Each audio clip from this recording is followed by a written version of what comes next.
Bonjour à toutes, bienvenue à cette nouvelle édition des Petits Déjeuners African Leaders. Sans plus tarder, j'aimerais inviter Madame Rebecca Kinjan-Oudé, qui est journaliste à l'ORTB. Bonjour à toutes, merci pour votre présence ce matin. Alors, j'ai pas eu un parcours trop long ou trop compliqué, c'était assez simple. Et pour commencer, je vais dire que j'ai jamais voulu être journaliste par contre. C'est arrivé par la force des choses. Alors, j'ai eu un bac A2 et comme tout enfant, comme tout jeune, tout adolescent, mon rêve a toujours été d'être avocate, d'être magistrate. Ça a toujours été la passion du début. Et puis, après mon bac, il y a eu quelques soucis. Du coup, je me suis retrouvée... j'avais déjà commencé, j'ai fait l'ENAM. Et après l'ENAM, j'avais décidé finalement de m'inscrire dans une autre filière.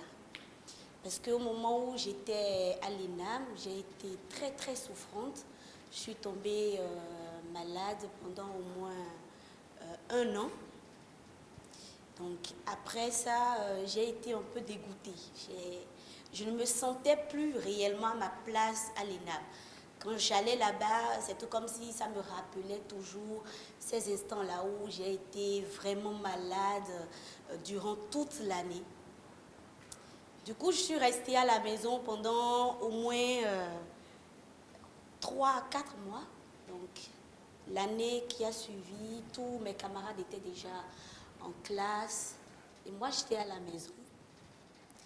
Et un jour, je me suis dit, il faut forcément que j'ai un diplôme. Je vais faire comment? Il faut que j'ai un diplôme, que je rentre dans la vie active à un moment donné. Et c'est là, mon père me disait, ok, mais va te renseigner au niveau des autres écoles pour voir ce que tu veux, parce que finalement, on ne sait plus ce que tu veux. Toi-même, est-ce que tu sais ce que tu veux?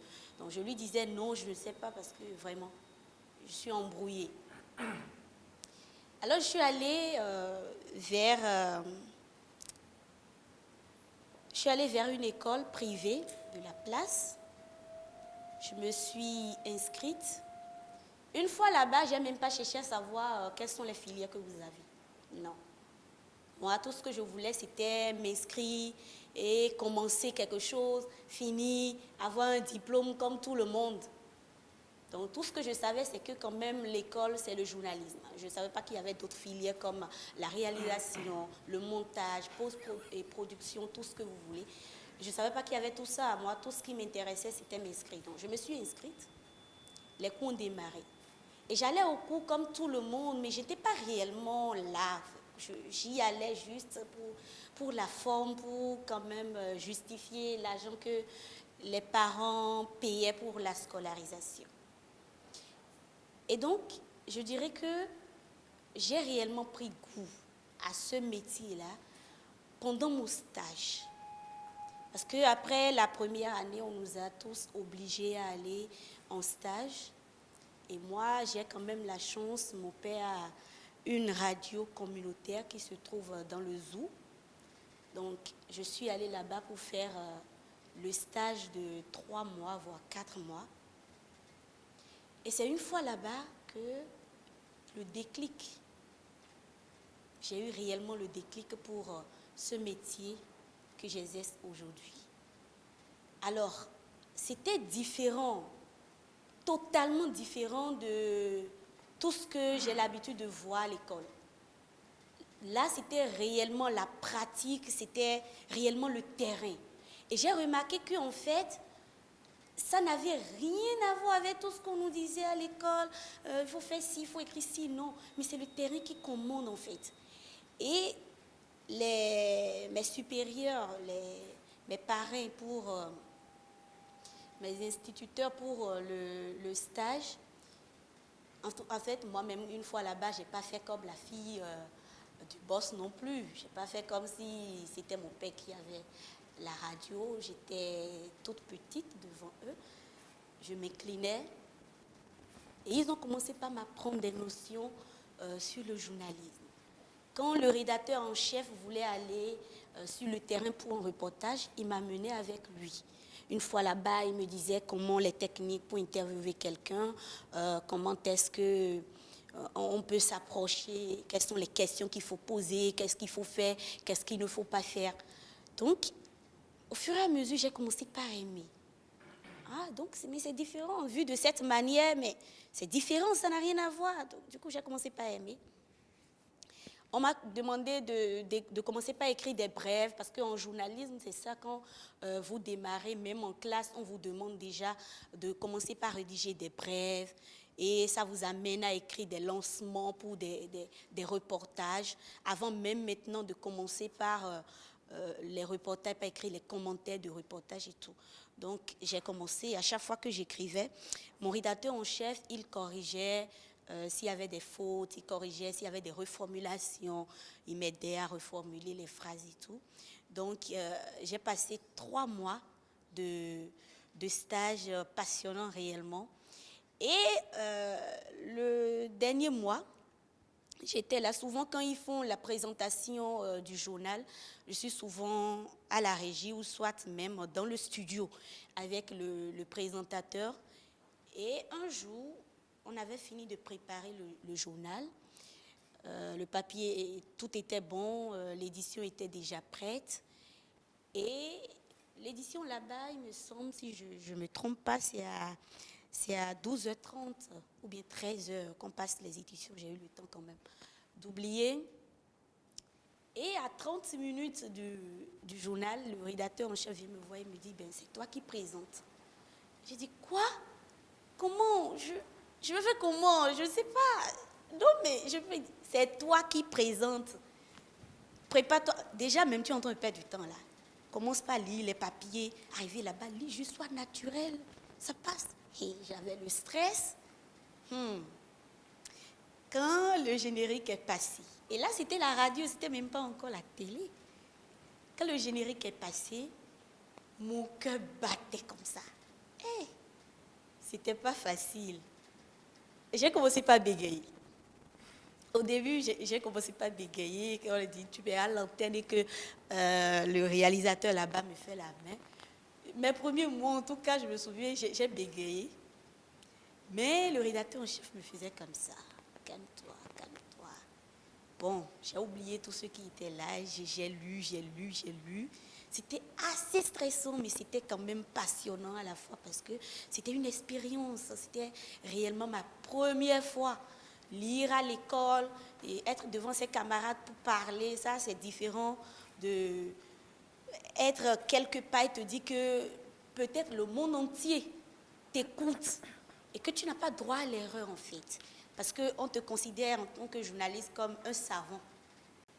Le téléspectateur ou bien l'auditeur ne veut pas savoir si tu comprends tel mot ou pas. Pour lui, c'est que forcément, tu dois l'apprendre et tu dois connaître.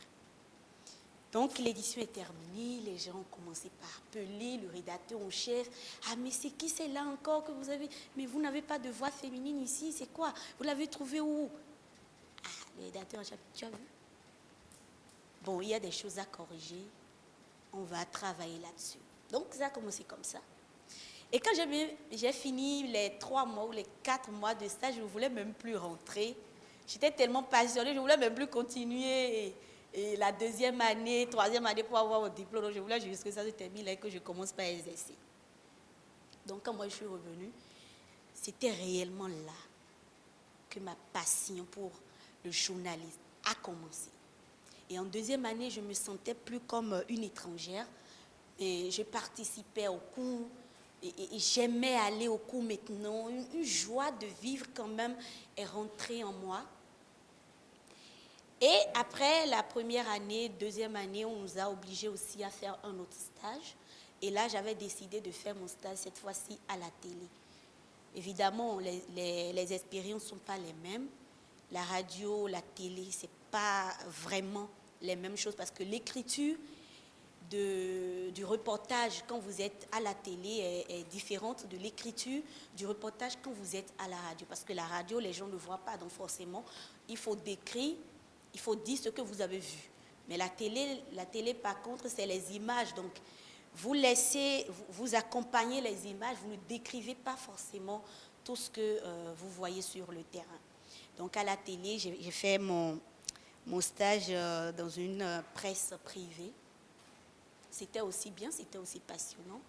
Là, l'expérience était beaucoup plus vers les... Parce que quand vous êtes stagiaire, vous entrez dans une presse, on ne vous confie pas forcément des reportages sur le terrain, mais on vous demande de faire des exercices.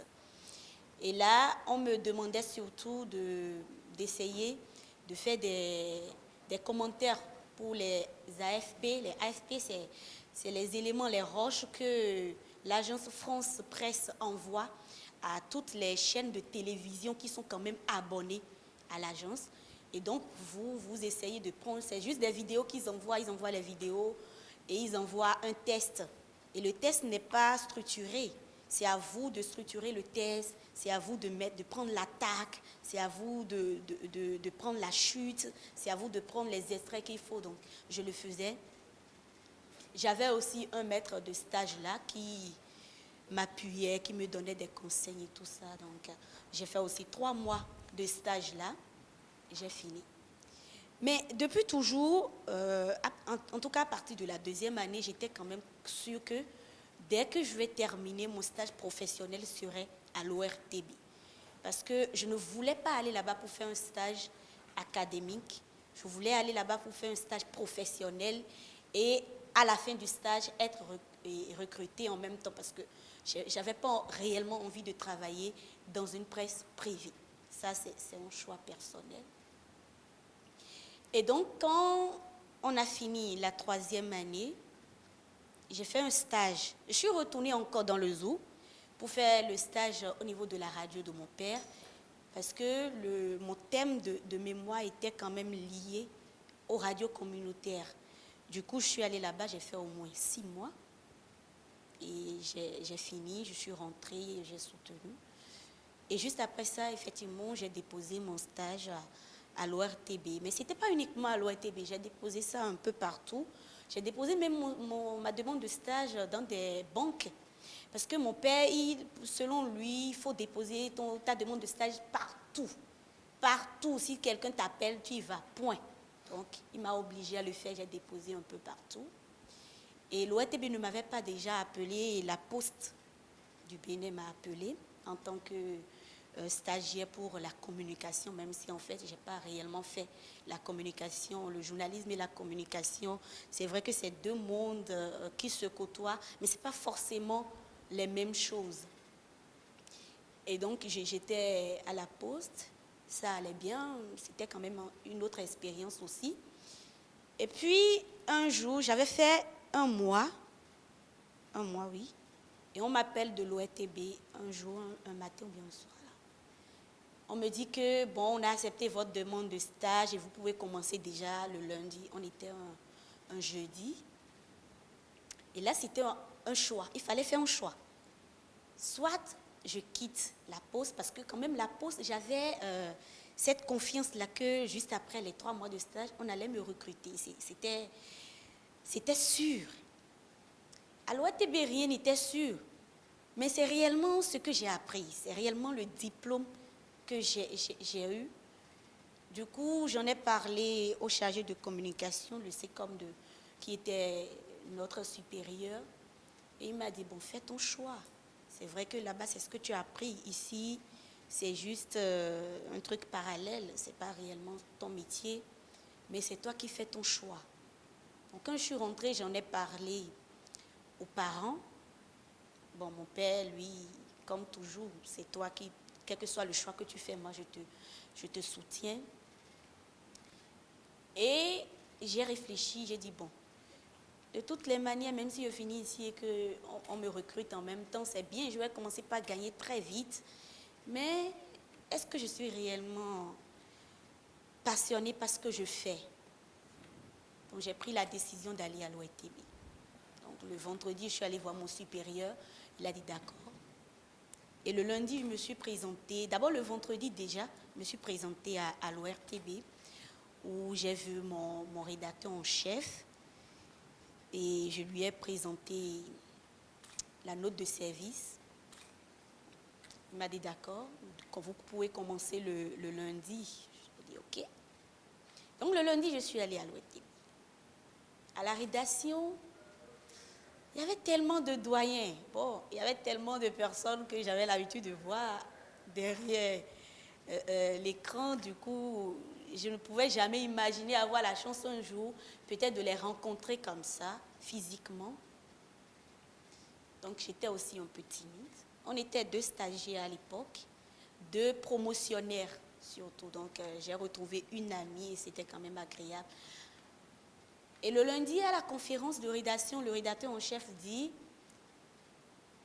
dans les divers, on a 2... Non, l'autre, elle était venue une semaine avant moi, donc il fallait que moi, je me présente à la rédaction.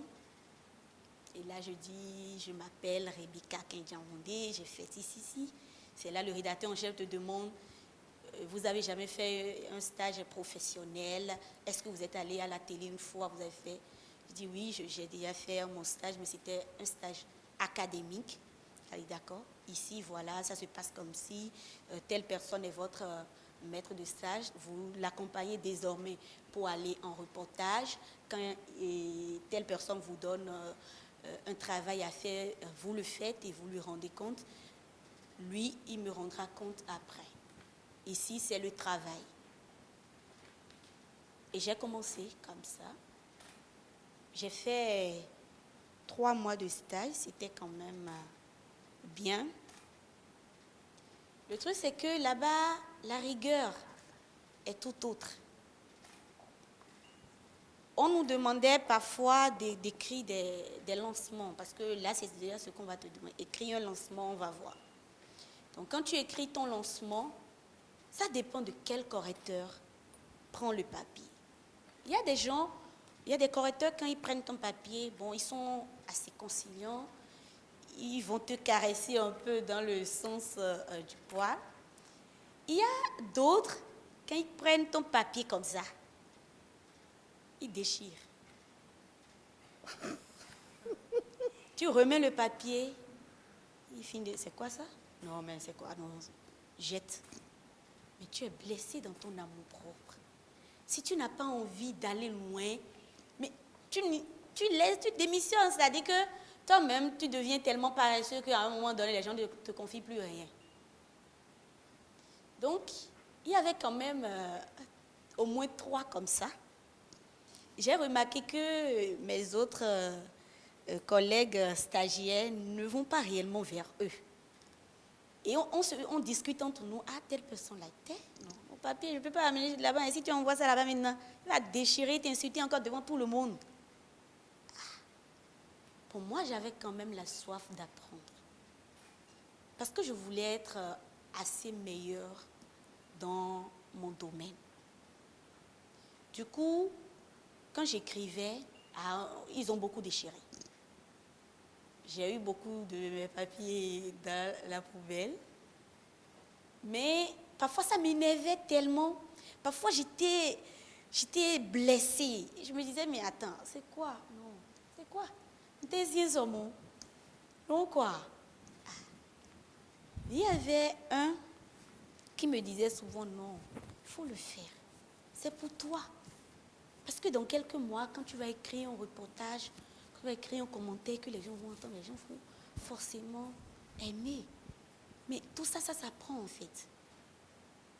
Et c'est là que j'ai compris que quand tu es journaliste, il faut avoir l'humilité. Si vous n'avez pas l'humilité, vous ne pouvez pas faire ce métier. Il faut pouvoir se remettre en cause au jour le jour. C'est pour ça, entre nous, c'est free en fait. Le rédacteur en chef ne te considère pas comme, je ne sais pas, tu ne le considères pas comme un supérieur, un chef, un patron. Vous êtes collègues. Parce que tu peux te retrouver à sa place du jour au lendemain. Chez nous, il n'y a pas de complicité. on est assez détendu. Et même avec les autres collègues des presses privées, quand nous nous retrouvons en reportage, non, on rigole beaucoup, beaucoup, parce qu'on est assez stressé avec ce métier-là. Du coup, je retourne encore un peu en arrière. La première fois où on m'a envoyé seule sur un lieu de reportage, c'était seulement après que celle qui était mon maître de stage, c'était qui me disait, qui a dit au chef, non, c'est bien, elle peut commencer par aller sur un terrain de reportage seule. Et là encore, le chef dit d'accord, mais elle fait uniquement des sujets initiés. Qu'est-ce que nous appelons les sujets initiés?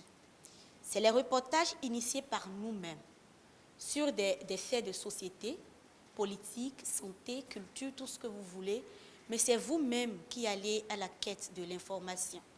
Les autres, les news, c'est les reportages où on nous appelle, on nous invite et on va là-bas, on fait un compte rendu. Là, ce n'est pas un reportage, c'est un compte rendu de la séance. C'est comme si, aujourd'hui, par exemple, j'étais ici en tant que reporter. Quand je vais retourner, je vais faire un compte rendu de la séance.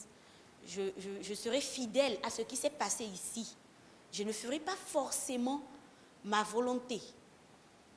Parce que Lauriane va peut-être me dire non, je voudrais que tel extrait passe, je voudrais que tu orientes de telle manière, parce que c'est elle qui a payé, elle communique autour de son événement.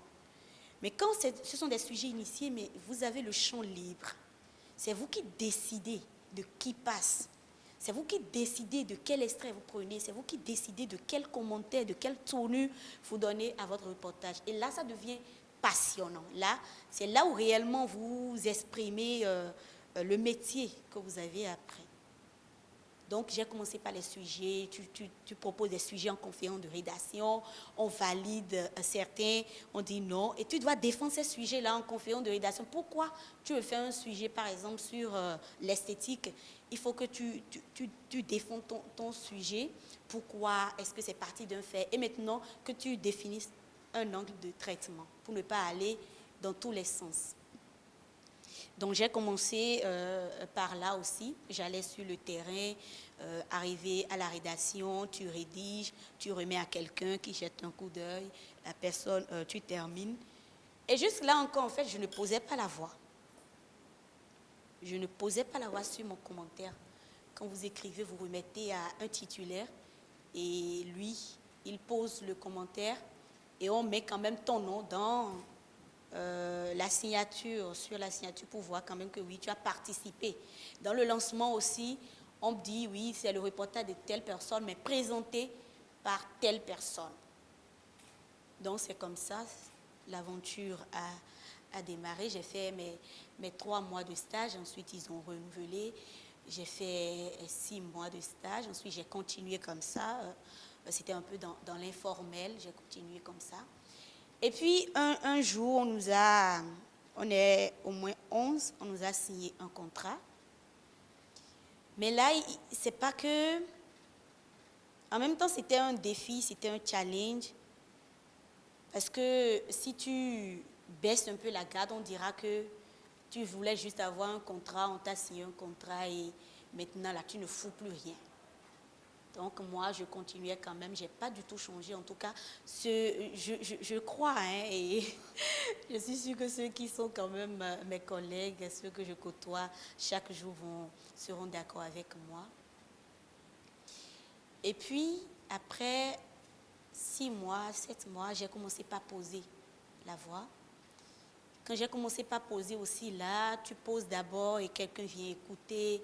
La personne demande au chef, bon, chef, j'ai suivi, hein, toi aussi tu peux suivre. Ensuite, on te dit, bon, il y a l'intonation, il y a l'attaque. Il y a 2 choses dans le journalisme. Dans un reportage, il y a l'attaque et la chute. C'est l'attaque qui permet aux téléspectateurs de ne pas zapper. Quand on lance ton reportage, on dit reportage de telle personne. Généralement, les gens sont derrière moi, mais je fais ça quand j'ai la commande comme ça. C'est l'attaque qui accroche. Tu n'attaques pas bien, la personne ne veut même plus entendre, savoir ce qui s'est passé au milieu, on zappe. Et la chute, elle est aussi très importante. La chute, laisse la personne sur sa faim. La chute ouvre un chemin, mais tu ne termines pas, tu lui mets l'eau à la bouche et toi tu t'en vas, tu te retires. L'attaque, la personne dit « Waouh, mais c'est quoi? Qu'est-ce que la personne veut dire? On m'amène où? Je peux vouloir vous amener dans cette salle, mais c'est la manière dont je vous conduis ici que, je ne sais pas, peut-être vous allez aimer différemment, je ne sais pas. Mais l'attaque et la chute en journalisme, elles sont très importantes. Donc, après ça, on a continué.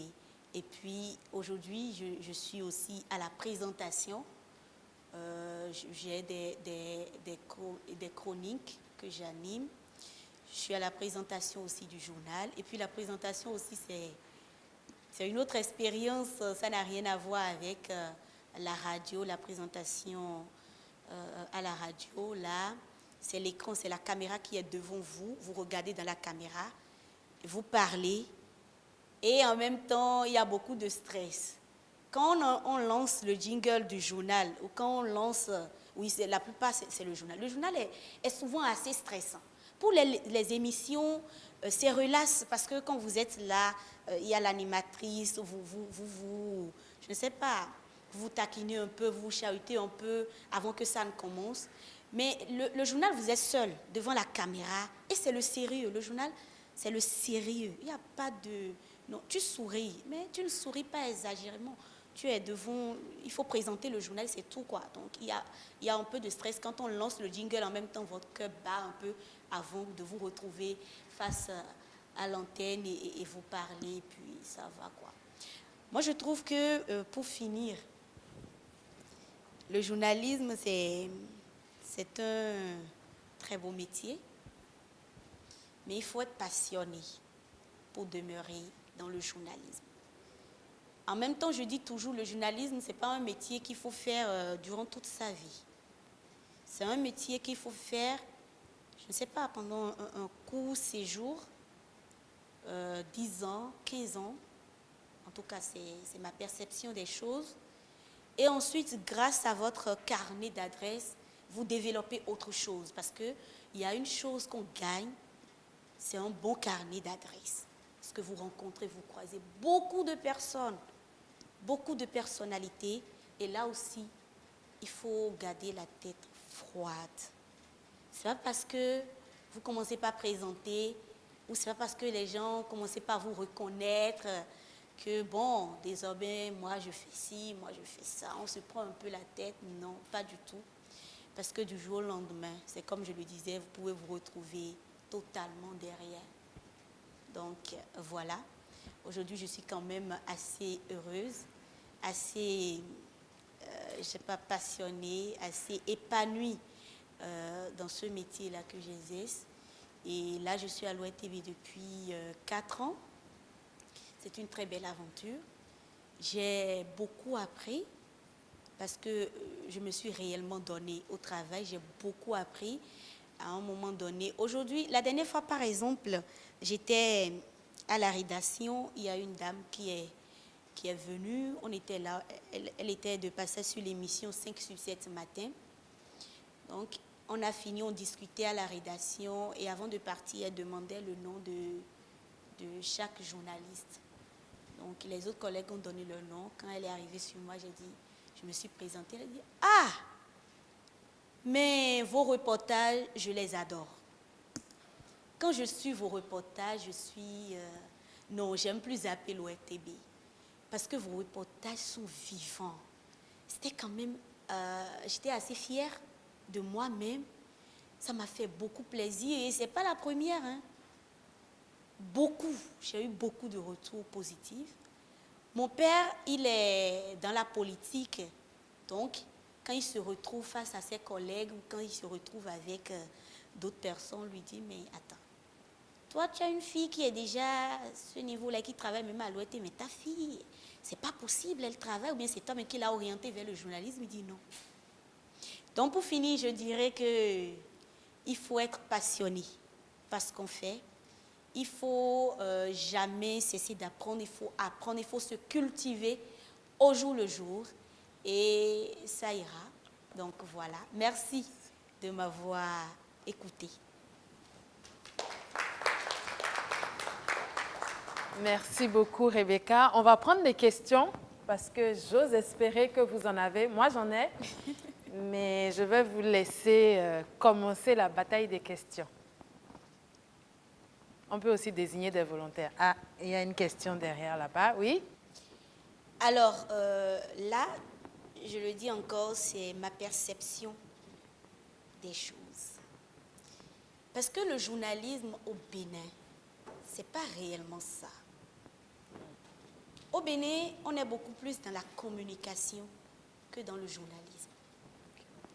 Au Bénin, vous n'êtes pas réellement reconnu pour le métier et surtout pour le journalisme. Vous n'êtes pas réellement reconnu pour ce que vous faites.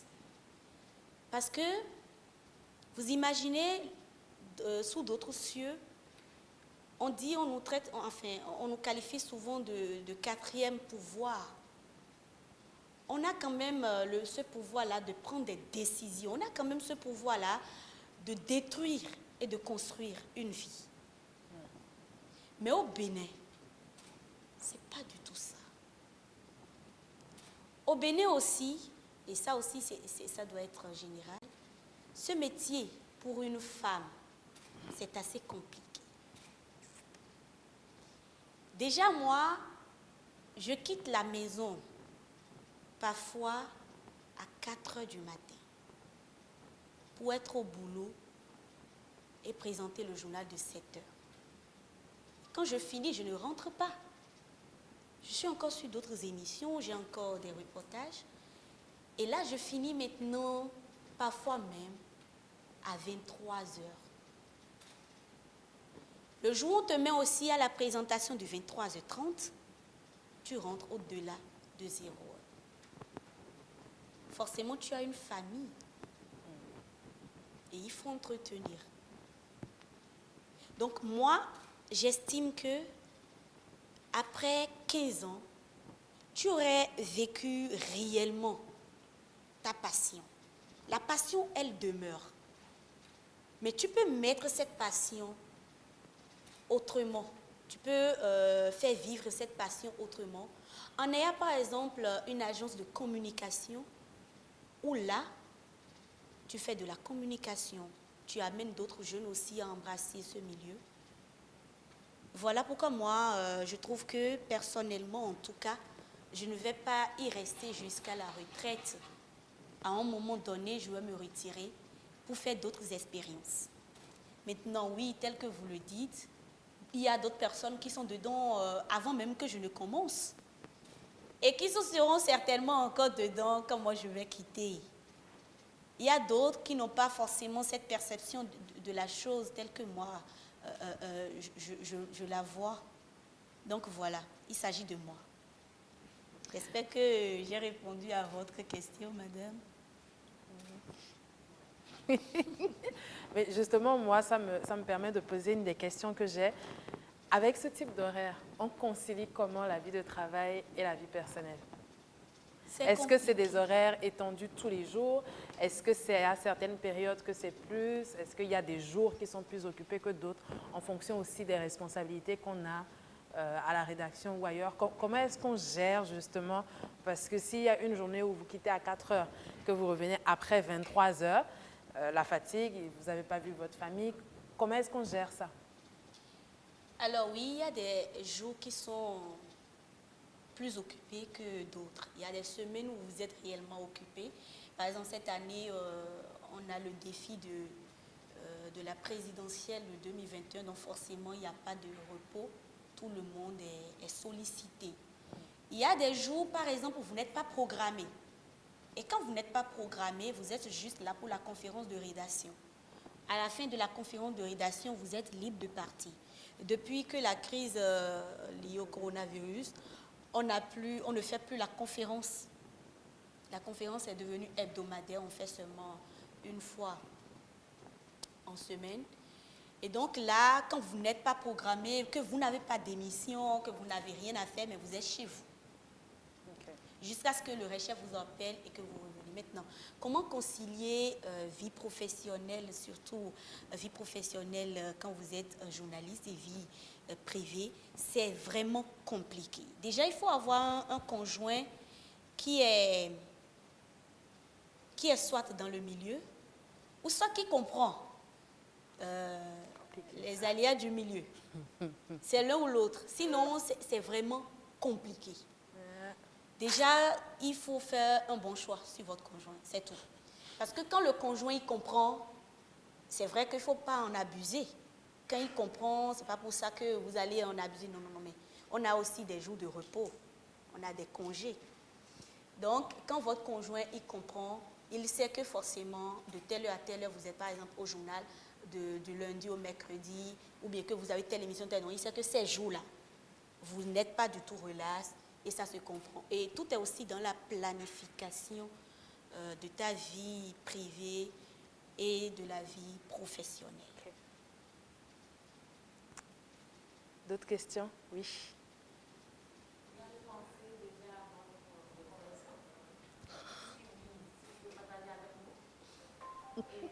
D'accord. Alors, je vais commencer par la dernière préoccupation, la deuxième.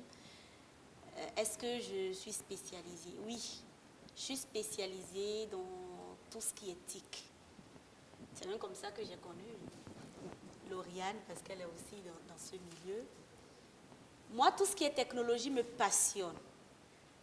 Et aujourd'hui, quand vous allez à la rédaction et vous dites, reportage, d'abord, le ministère du numérique, je travaille avec eux. Quand le ministère du numérique envoie un reportage, c'est moi systématiquement. C'est seulement quand je ne suis pas disponible qu'on l'oriente. Toutes les rubriques que j'anime, c'est des rubriques qui sont liées au TIC, uniquement. Donc, sur ce côté-là, oui, je me suis spécialisée depuis maintenant 1 an. Et c'est vraiment passionnant. Donc, je fais beaucoup plus de reportages liés au TIC que dans les autres domaines santé, culture, politique. Non, je suis beaucoup plus dans l'éthique. La première question, c'est quoi? Bon, avant même de venir là, vous avez dit, est-ce que ce ne serait pas bien de... Je ne sais pas, est-ce que j'ai déjà une idée? C'était la première question. Est-ce que j'ai une idée de ce que je vais faire après? Oui. À l'entame, je disais que je suis passionnée par le droit. Donc, depuis l'année passée, j'ai quand même commencé les cours de droit. Et ce que moi, je voudrais plus tard, c'est que avoir ma structure de conseil dans tout ce qui est droit lié au numérique. C'est ce que je voudrais. Et je suis déjà sur cette voie. Donc, par la grâce de Dieu, je vais bien terminer aussi, je l'espère. Donc, voilà. Non. Réellement, là, c'était une surprise. Le rédacteur en chef, je n'ai pas compris pourquoi il a fait ça. Je n'ai pas compris, j'avais encore rien fait. Parce que en première année à l'université, c'était beaucoup plus théorique. On ne nous envoie, parce que l'école n'a pas une radio. Du coup, on ne nous apprenait rien que les trucs théoriques. On nous disait en même temps, arrivez à la maison, écoutez la radio, écoutez RFI, suivez les éditions, ça, vous allez voir comment on attaque et tout ça. Mais honnêtement, côté pratique, j'avais aucune expérience avant d'être balancée à l'antenne comme ça. Merci beaucoup, Rebecca, d'avoir partagé ton expérience avec nous. Tout à l'heure, quand on aura fini, bien évidemment, les questions que vous êtes trop gênés de poser, vous pourrez voir Rebecca à la fin pour les lui poser. Merci infiniment.